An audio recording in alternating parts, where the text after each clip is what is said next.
So, Stephanie, I would just like to welcome you to Moon Juiced. I'm really excited to have you on. Thank you. Thanks for having me. I'm excited to be here. Of course. So,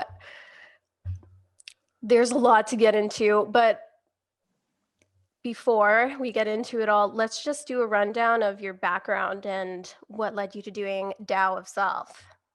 Hmm. My background's pretty all over the place. I don't like staying in one place or one role. Do you mean professional background? Ooh, that's a good question. What led you to doing the work? And we'll get Uh, into what the work is, but what really put you on this path of, uh, what do you call it? Self-discovery? right. So it's funny because I was afraid you were going to ask me that question. And it's such a reasonable question to ask, but really we could talk for an hour about just how I decide to answer that question. Um, and the way that I used to answer that question was pretty egoic and vicious. I have a bit of a lashy out, sort of a blame other people thing that I battle with. So the way I came to this work is because I had a long-term partner who I walked in on doing something with someone that was not part of our agreement. And as part of a punishment to him, I signed us up for conscious relationship training. I didn't realize that it was punishment for like 3 years. And the way that I used to describe that was effectively sort of blaming the woman. Like it was a commentary on the woman that he was fucking, which has nothing to do with anything, really, you know? Mhm. So the way I would have answered that question 2 or 3 years ago is very different than the way I'd answer it today. Today's answer is basically I am compelled to discover myself.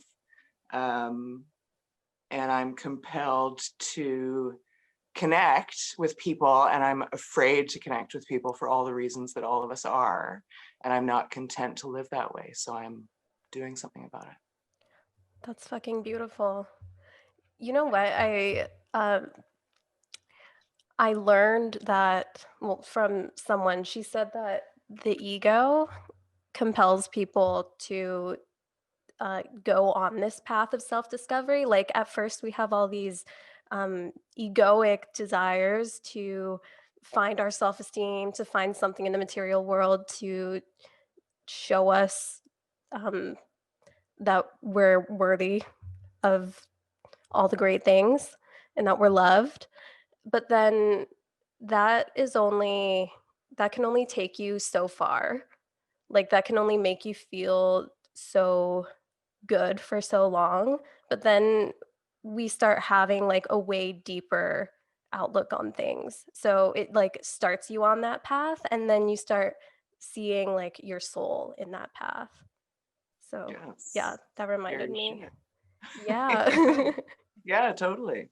There's 100,000 ways that we want to keep disconnected because it's scary to connect. Every connection means potential loss, right? We want to protect ourselves. Yeah. And it's interesting to just kind of look at your life right now. Like, actually, when I moved to Vancouver, I had a surplus of guy friends, not very many girlfriends. Actually, I made one good girlfriend, but for the majority, so I've been here for 5 years, and all my friends were guys. So I've been taking a look at, why do I have such a big surplus of guy friends and not girlfriends? I think it might be because guys are more eager to like go out and connect, and I think a Mm, part of me just like doesn't want to put myself out there to connect. So, mm. yeah. I think there can also be, it can just be simpler. Guys can be It could simpler. be. It could Yeah. be. Wait, what's a simple answer? Just like, yeah, I want to hang out. Not like, oh, well, I'd like to hang out, but what if X, Y, Z and the other thing? And like, never mind. We'll just stay home and be anxious and alone. Wow. If only we could just remember that maybe things actually are way more simple than we Yeah, make them out to be. yeah. Well, we can remember, it's just really selective moments, and we have to remember constantly because our mind is constantly suggesting the opposite, right? And sometimes that's exhausting, and you just got to stay home, and that's okay too. Yeah, I think that that can be me more times than I'd like to admit. But anyways, we won't get into me. Um, what does Tao of Self mean to you? Mm. Well, so this taps back into my compelledness around self-discovery, which actually, so I've had various astrological charts, Western and Vedic, and my human design. All of them agree that I am here to discover myself. And the way that I do that is by helping other people discover themselves. And Mm, that was so permission giving to discover, because I thought I was just really self-involved and like bossy and directive, which I am. I am all of those things. It's just okay with me now. So Tao of Self is a bit of an ironic title. And it's meant to elicit the notion that we're talking about spiritual ways of coming home to ourselves. So I thought about the name for quite a while and settled on that because it seems clear, and it evokes certain things that are in line with what I want to be talking about. But really, it's effectively the way of self and what that means. Taoism was one of my favorite philosophies to study. In university, I was studying Chinese philosophy, and it ended up being the philosophy that I was most drawn to. But yeah, Tao is like just going with the flow of life and not pushing so hard. Yes, Yeah. totally. So And then, that's something that I've been practicing. So a couple of years ago, probably 3 years ago, I gave myself permission to learn my intuition. So that meant giving myself permission to be wrong, which is pretty important, love that. and to just guess and test, right? So it would start out maybe with intuitive walks. What way do my feet want to go? If I feel pulled to go into a store, like look around, what am I going to discover? And what you find if you test this enough, and maybe this is just us finding evidence for what we believe, but who cares? Mhm. You're going to get into a flow that's going to direct you places and bring things into your life. So I tested that for about a year, and it was really alarmingly accurate and useful and helpful in my life. So I have been actively practicing just being in flow and going with whatever that means for now a couple of years after that intuition year. And that's really how I want to live my life. And sometimes it can be hard to keep the faith of that the universe has your back. But I'm trusting the process and it's working. I love that. I think with a lot of people, and this would happen to me in the past too, where I'd get into my head about what intuition is. And I mean, after just getting back in my body, I've been like, okay, yeah, it to me, intuition is trusting how I feel about things. But how would you like how do you follow your intuition or like what is that to you? How would you define that? Yeah, it's trusting how you feel about things, but then that's hard to distinguish between your real intuition and your fears about things, right? And your previous experiences. Um, Generally speaking, this was really helpful for me to learn. Uh, Head-based, mind-based, ego-based things tend to feel higher up, like physically higher up, and intuitions and instincts tend to feel lower down. The same way, like a scream where you're genuinely getting energy out of your body will be like like a lower thing, not like ah, that's really heady, you know. So those are Mhm. some obvious things. Um, but knowing that it's your intuition, I don't know if that's always a thing. I think openness to the fact that you might be wrong is pretty important, and then still trusting, you know. And if we're moving towards something that we feel is a certain way intuitively, it doesn't mean that we're going to get that goal right away, right? The intuition might be directing you in an indirect way. So something I might be working towards that I think is positive might turn out to be negative. Maybe instinctively I would have avoided that, but I didn't trust it, or I did trust it. Whatever it is, my deepest belief is that whatever's happening is what needs to be happening. And I think that's sort of my base layer that helps me give permission to be wrong about intuitions that might happen, or to be indirectly correct. Mhm. That's interesting because for my acting training, I've learned how to actually speak, like what my real voice is. And Mm, in the past, I would just talk so much like this, like, "Hey, Stephanie, how's it going?" I mhm. wasn't even conscious of that. But then I started getting trained of just talking from my body and not my throat or my head. And Yes. it's life-changing, and it makes you sexier too, because Hmm. you have a deep, real voice, and it makes you more centered, and it also makes you feel things more. Yes. Yeah, when you choose to just talk from your body and not from your sweetness. Yeah. Yeah. That's fake shit right there for sure. Realness is an energy we can feel. And I'd like to point out that this also applies to the sex noises that we make. Orgasmic Oh, sounds are low and guttural. They're not this pornographic high pitched bullshit that we're producing.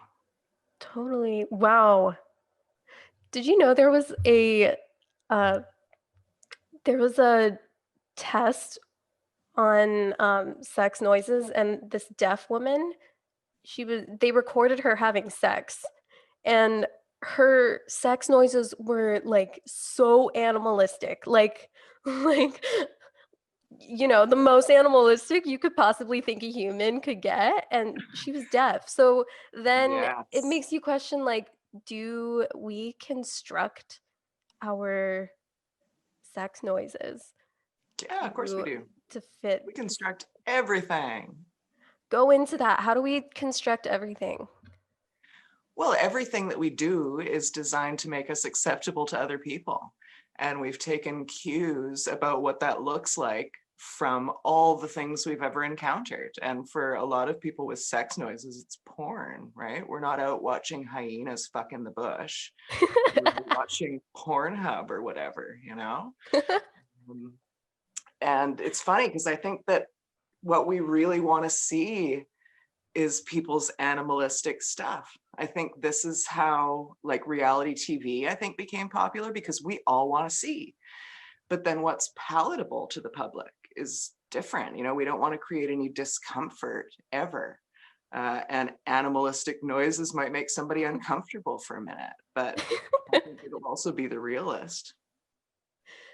I think that's what scares people from being authentic, like, really fully fucking authentic. It's that fear of not being accepted by society. Like, I had this really interesting conversation the other day about how the more authentic you choose to be, like, let's say you're in the sex industry and a ton of people don't respect you for that and they just kind of outcast you for that, but it's what you truly want to do with your life and it's your truth.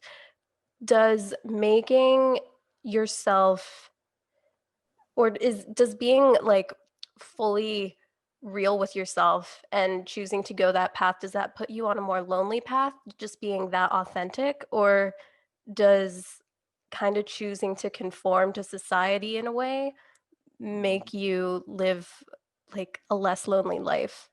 So I guess the conversation was kind of like, if you were to be like fully, fully, fully authentic, would that make you more lonely? Mm, And it was interesting because living life is kind of that balance between being really real with yourself, but then also maintaining your connection with other people, mm. even if what you do might be kind of taboo or whatever. Right. So, Well, I think now we live in this super connected world, so there's not as much need to be disconnected. It's easier to find your people. I think we can all attest to how lonely you can be. Think about being with a partner who you don't feel seen or understood by. You're with somebody all the time and you feel lonely and alone, you know? I think it's different kinds of loneliness. If you're not expressing who you are and you're around tons of people, you're going to feel lonely. If you're alone and you're self-expressed, maybe you will also feel lonely. This is another way that our egos keep us separate and lonely, right? The constant need to be in connection, to be self-expressed is a lot. And I think it's a very modern problem to have too, right? We don't need to be farming and tilling and pooling resources in these ways. We now have all this extra energy and extra connection and extra anxiety to go with it. yeah, shit. So then what do we do with that balance? Or how do we maintain our connection with other people like when we're barely feeling connected to ourselves? Does it just kind of put us in toxic relationships if we're not aware of it? I noticed it was so, I mean, with myself, of course, to admit my own egoic flaws, but like what's your advice to someone that's trying to just get like their relationships and themselves figured out? Figured out. I mean, you could mean so many things by that. And I think that part of the thing is that we don't actually know what we mean and we don't actually know what we want because we don't actually know who we are. And that really is the whole point of Tao of Self, is to discover who we are, to accept who we are, and then to learn how to express who we are. Um, there is nothing really out there that's teaching us to truly discover who we are underneath all of our fears and anxieties. And that's really personal work that most people aren't interested in or don't even have any idea that they should be interested in. They just know something's missing from their lives, right? And to many people, connection does just mean having bodies, switching out bodies, feeling like you're around people. And still that unsatisfied feeling of disconnection exists. And to me, that speaks to acceptance that's lacking. We're taught to just say, I'm awesome. And what? Okay, do you believe it? Like, what about you is awesome? If I suggest you're not awesome, will you be able to defend your position of awesomeness or are you going to crumble? And really, all of us are going to crumble because we don't have a solid foundation of self-acceptance and self-knowledge beneath it. So when you said that we don't know who we are or what we want, and when we do this work to discover that, do you think we can ever really fully discover the core of who we are then? I think we can discover enough for it to be practicable, for sure. Um, I think we spend a lot of time thinking about what we want to want as opposed to accepting what we actually want or don't want. It's so simple, it's almost complicated, right? Just acknowledging what we want gets so laden with stories and confusion and wanting to fulfill other people's hopes and expectations of us. There's so many layers of self-protection there that we can't even identify our real simple wants and needs. Um, okay. So you're a conscious relationship facilitator, and you've also been my teacher in the past. So for people that have never done this work, conscious relationship before, could you could you introduce can you introduce it like how you would on the first day? Yes. So it's my favorite thing. It's unusual, real ways of interacting with each other. So I'm really into experiential learning. Book learning, alone learning is useful up to a point, but all of our damage has happened in relationships to other people and things, and our healing needs to involve those as well. So, conscious relationship training is a space where we're all agreeing that to whatever extent we're able in the moment, we are going to express ourselves authentically. We are not going to take personally other people's self-expression. And we're trying to stay through to the end of the conversation and have the experience together. And so much comes up that you just don't expect. Like there's so many things that we think we've totally thought through and we've read all about and we know ourselves.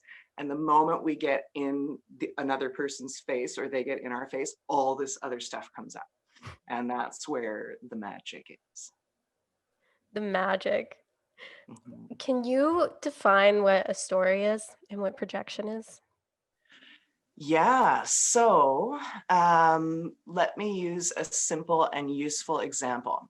If I am a baby who's never encountered fire and I touch fire and learn it's hot, I am going to project stories about this fire into the future. Future fires, I will imagine, are hot. In this case, that is probably true.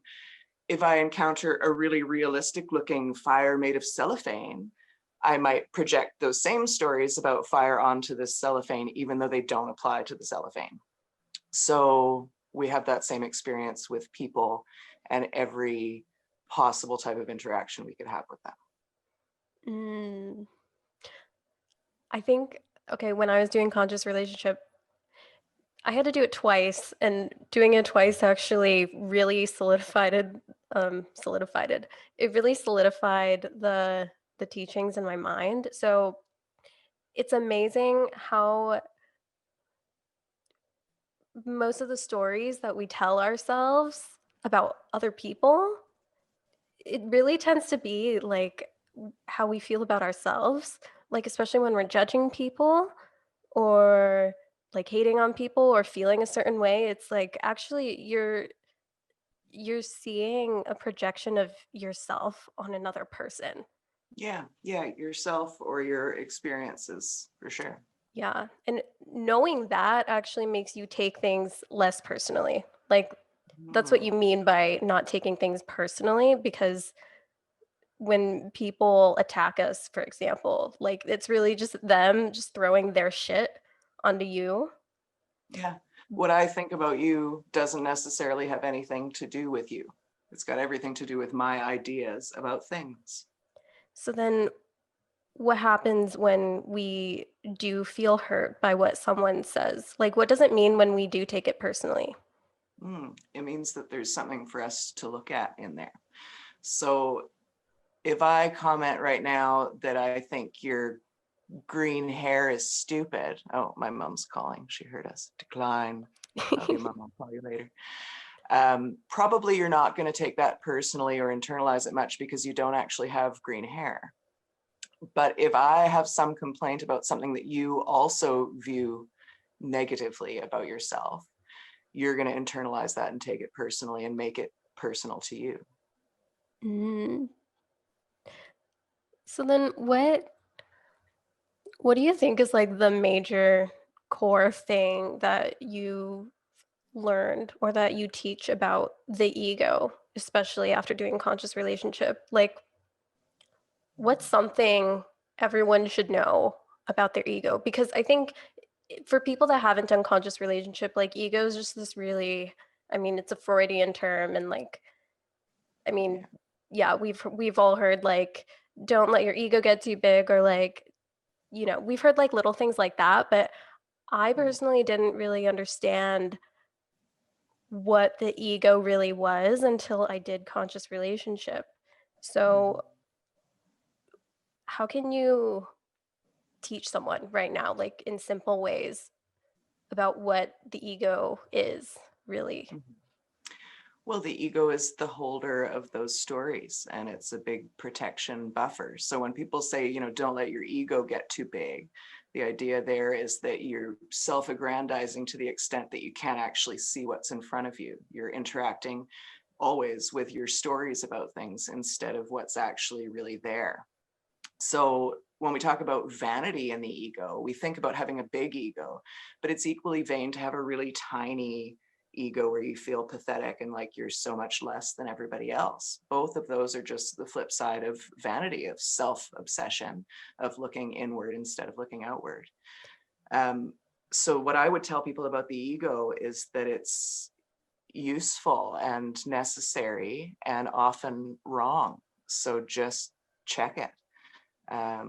What else would I say about the ego? You should thank it. You shouldn't deny it. The ego is there to protect you. You've learned all these ways to protect yourself from pain over the course of your life. And that's useful. And thank you, ego, for trying to help me have a nicer time in life. And when you're not serving me, I'm going to put you down and try to have a look at what's actually in front of me instead of all of these stories and buffers I've made to protect myself.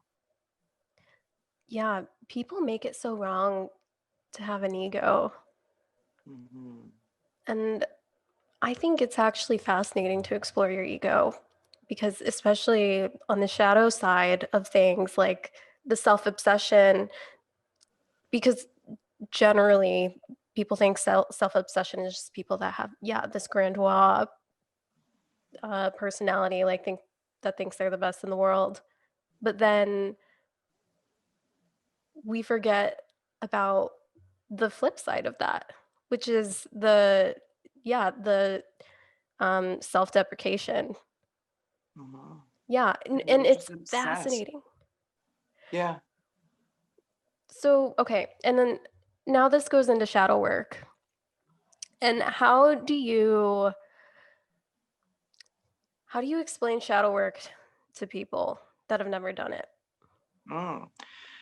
Shadow work is just a psychological exploration of parts of ourselves that we don't want anyone to see and that we're hiding from ourselves. So shadows emerge typically in relationship when we're just puttering along on our own. We're generally having a pretty decent time. It's when other people come in. It's the saying, hell is other people, which is true. And heaven is also other people. Um, so shadows will emerge. So often, okay, a good example is women and anger. So we're typically taught in society that anger is not acceptable. We take that big emotion, and often women, really broadly speaking, will turn that into tears, which are acceptable and which are also manipulative, which I don't mean in a negative way. I just mean in the technical sense. Tears cause people to do things. Anger causes people to do things as well around us because they all want to be comfortable and to make everybody feel better, which is really what most of us want all the time. But that shadow of anger, that part of ourselves that we've repressed and decided it's not okay, it is going to come shooting out of us like a cannon when we're in relationship and when we're in a fight, when we can no longer hold ourselves together in this false way. So exploring that outside the realm of that relationship, outside the fiery inferno fight that has caused it to finally come out, shadow work is exploring that in a safe space before it becomes a problem. Do you think it's possible to do shadow work and get an accurate idea of your shadow without a facilitator? Because I'd find it kind of hard to really see my shadow if I wasn't working with other people or having Yeah, someone you watch me. need totally. So that's what I mean about there's a saying about being zen on the mountaintop. So like even a Buddhist monk is zen on the mountaintop, but then when he goes down into the marketplace, that hell is other people thing kicks in and all of your stuff comes up. So for sure, to some extent, through reading and journaling and maybe doing some guided meditations, which are more like a psychotherapy, you're going to uncover parts of yourself that you're hiding from or that are uncomfortable to look at, but they are going to come hurtling forth when there's other people around to show you your blind spots and to act as mirrors, because they're showing you things you don't like. You know, anytime if you find a person makes you go like, ugh, there is something for you to look at in there. Inevitably, there is a shadow that you're hiding from. Yeah, and I love that. Mm-hmm. It's so exciting to me when yeah, when I'm judging the shit out of someone because okay, so like with conscious relationship, it really teaches you to observe your mind in relationship to other people. And in a way, that's like a meditation in itself because you're more aware of your judgments towards other people. And it's just like making yourself feel more comfortable with that. Because I think in the past, I really always wanted to think that I was a sweetheart, and I didn't want to acknowledge that I had all these judgments, like major judgments towards everyone around me, and it prevented me from actually really connecting with people my first year in Vancouver. I was not aware of how harshly I was judging everyone around me. I just thought I was so much better than everyone else. I wasn't even Mm-hmm. aware of it though. But now, after doing shadow work with other people, I can totally spot like when I'm judging. Like when Mm-hmm. I'm feeling a certain way towards someone, something I ask myself is like, okay, I wonder what about me I'm totally projecting onto this other person. And it's always something, isn't it? Yeah, totally. Like Yeah. what you see in the outside world is actually what you see in yourself. Would you agree with Mhm. that? Yeah, more or less. And we really can't even see things other than that. Like people will suggest to us different realities. Like try suggesting to a very angry woman who's been done wrong by a man, try suggesting that there are good men in the world. They will have no experience with it. They won't be able to see it. They won't believe it. Every man they meet will be a dick. We can only see as far as we're able to see in ourselves and our own experience of reality, for sure. Mm. And so I have a question. When you're talking about judgments, are you talking about thoughts that arise in your mind or things that you actively think? Hmm.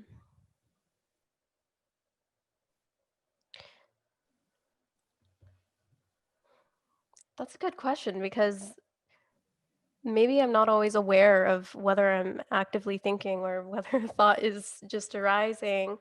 Um, I think it's a mixture of both, but what really creates a judgment then is is it actively thinking? I think both. I think the more important judgment that we want to explore is the actively thinking one. And I think the ones that we want to just dismiss and forgive ourselves for are the shitty thoughts that just run into our mind and have nothing to do with us. So meditation is one of the tools that I use in my practice. And so this is for myself and for other people. I'm going to really strongly recommend Vipassana meditation to quiet your mind and to notice what thoughts are arising and to start noticing that they just come out of nowhere. They're not even ours. They don't necessarily have anything to do with us. They've emerged from the ether. I would love for everyone to just forgive themselves for those thoughts. Don't make them mean anything about you. Mm. The things that we actively think about is where a lot of the shadow work juice is going to lie, for sure. So if you're encountering somebody and you notice you have a lot of judgments about them, it's a great thing to clear those judgments, to clear a path to connection with this person. Judgments are things that keep us separate and different, right? Sometimes they're positive judgments, which doesn't mean they won't keep you separate or different. You know, if I think you're cooler than me, that's going to keep me just as separate from you as if I think you're not as cool as me. Um, Also, expressing those judgments can take a lot of their power away. They can make us see that we don't actually believe these things that we thought we believed. Just saying them out loud can take away all their power. And then I think the important bit is being open to the idea that your judgments might be wrong. Mm. Well, I had a thought, but then it slipped. Fuck. I hate when that happens. Um, okay. Well, then I guess it'll come back to me. Um, but like on the topic of shadow work though, like do you think we can actually pinpoint a shadow self? And I had this conversation the other day because I was thinking of like if I could use a fictional character to resemble my shadow or how I feel like or a part of myself that I fear other people seeing me as, I'd use Meg Griffin. Yeah. Like I said Meg Griffin is my shadow because I mean, no one gives a fuck about her. She's a total no one. Everyone just dismisses her. Like, yeah, totally my shadow. Totally triggers me. And then the other person was like, "No, I think that's some bullshit that your ego made up. Like your shadow is your edge, and Meg Griffin is just some shit that your ego made up." So then it made me question, can we really spot our shadow? Well, I think that we've got this idea that there's like one shadow. And I don't think there's, other than the universal oneness, I think there's many of everything. So shadow being something that you don't wish to explore or that makes you uncomfortable, I would say both of those are yours. You know, you don't want to be a wallflower that nobody notices, and you also don't want to be a super edgy cunt that nobody likes, you know. Mm. And there's shadows to explore in both of those things. And I think it's a great idea. Archetypes is a wonderful way of exploring shadow elements. One of the things that I did when I was getting in touch with my anger was angry stomping walks. So I live in Kitsilano, which is like happy yoga land. And I would put on dark eye makeup and all these dark clothes and big stomping boots. And I would stomp angrily around the neighborhood, scowling at everybody just to feel what that felt like, to see what the experience was. And I think I did this about 3 times. And it's funny because I went and met a friend for happy hour in my stomping angry persona. And she was like, "Oh, you're kind of freaking me out, you know?" But strangers don't know the difference. So people still hold the door for me. They still smile at me, even though I'm scowling at them. You know how hard it is for a man to open the door and say, "Come on in," and you just walk by and scowl at him? It's like, it brings up a lot, you know? Wow. Um, and actually, my last scowling day, I also had to buy a lemon. So I went to Aijah and got my lemon, and I'm scowling at the cash register.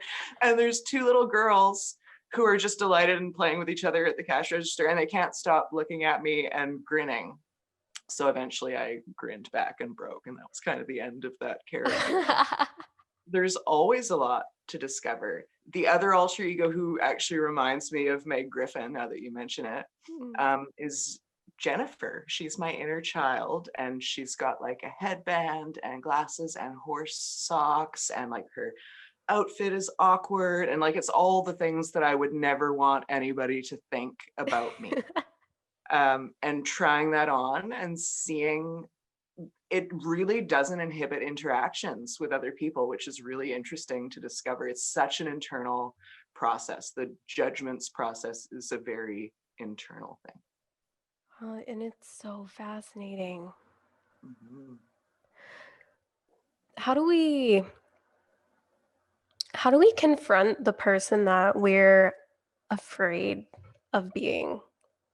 Like, I mean, you just I mean, you literally got into full character and walked around Kitsilano like that. But on your website, you were talking about like discovering who we are, who we want to be, and who we're afraid of being.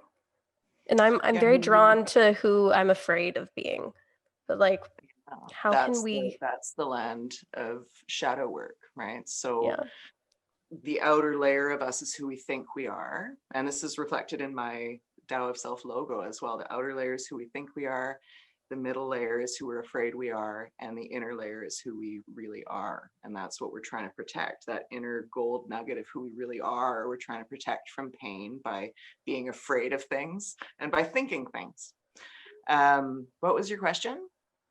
How do we find the core of who we really are? Or how do, I mean, well, I guess, I don't know. How do It we kind of all address ends up the coming fears? together because I asked, how can we confront who we're afraid of being? But it also makes me think of, okay, how do we how do we reconnect with the core of who we really are at the Mm. same time? Yeah, it's by shedding our layers of thoughts and fears, which is shadow work.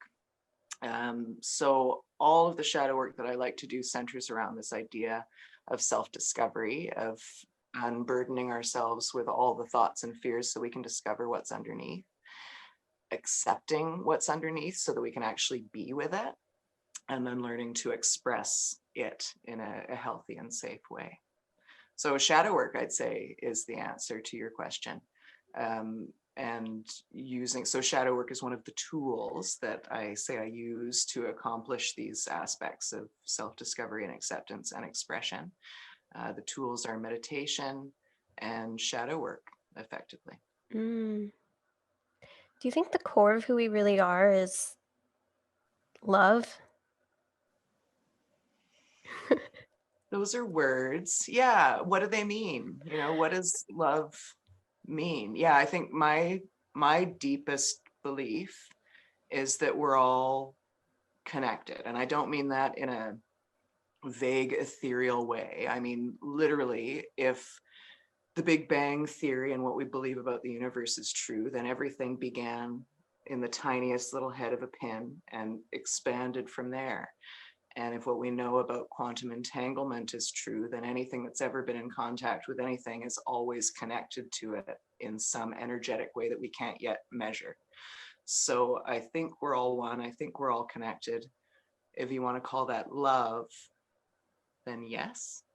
Yeah, I know. Love is this big word that, I mean, you can define it in a lot of different ways, but I think what I was thinking along the same lines of what you just said, like that that vulnerable, interconnected side of us, like, or not even side, but just who we are because we're a social species.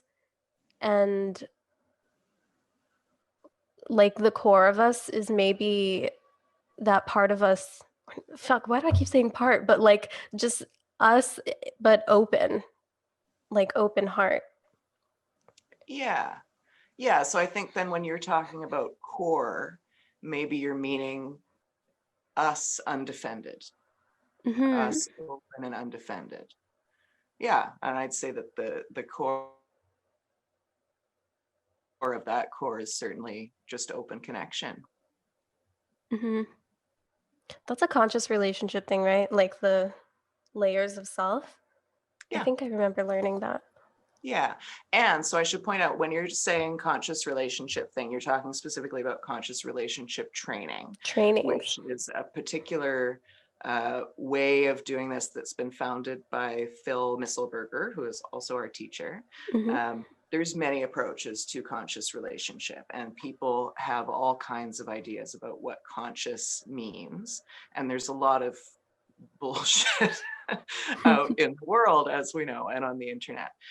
So when we're talking about conscious relationship, we're talking specifically about conscious relationship training in the style devised by Phil Tirtha Misselberger.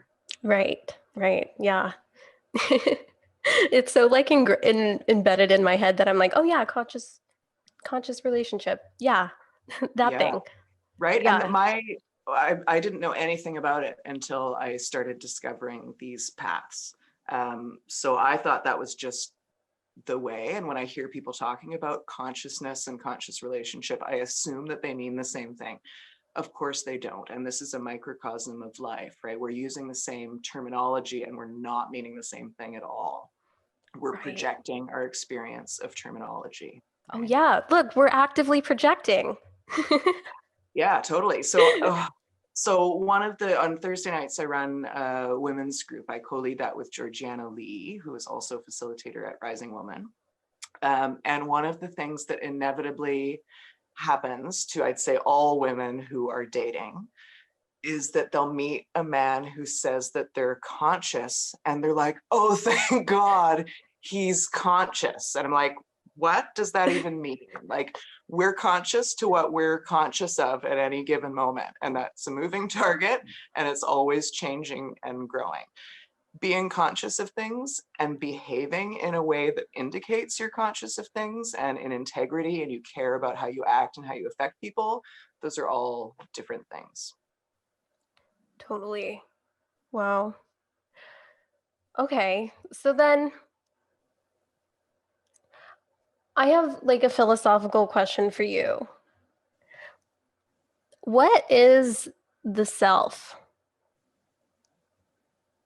What is the self? Geez. I mean, what is existence?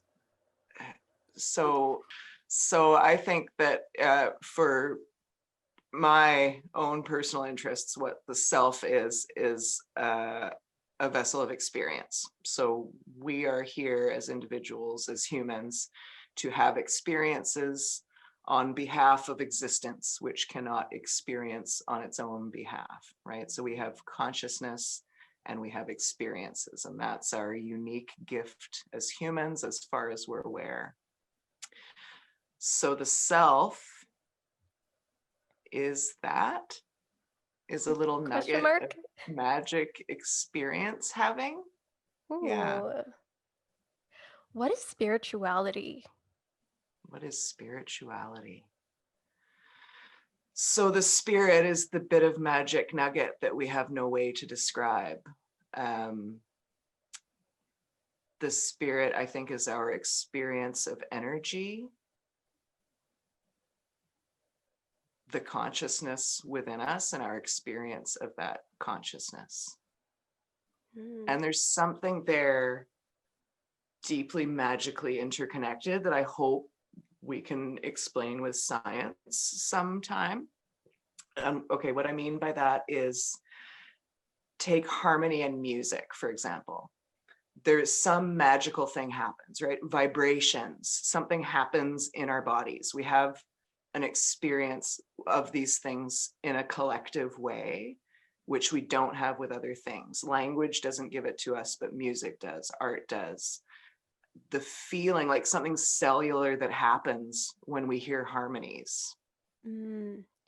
Yeah. There's some magic in that I think is like the point of everything. Yeah, you can't pin it down with words because there aren't enough words to explain much of the human experience. Yeah. Yeah. And different languages will have different words, and so culturally completely different understandings of everything. And yeah, so language by definition is like not very useful in describing these things. As human beings, we make art and we make music to explain things that we don't yet have language to describe. And I think that's pretty neat too. It's pretty fundamental. It's gonna be cool to think that there's language still evolving. Totally. Yeah. Yeah. Well, Stephanie, thank you so freaking much. I love relearning everything about conscious relationship. Great. Anytime. Yeah, it's a fun conversation. I love talking about these things. Me too. Do you have anywhere people can find you or just refer us to where you're at online? Yeah, the place I'm going to be the most is Instagram. So I'm at Tao, Tao of self. You can also find me on my website, which is taoofself.com. Yay! Yay. Thank you for Thanks, honey. coming on, Stephanie. You're very welcome. Thanks for having me.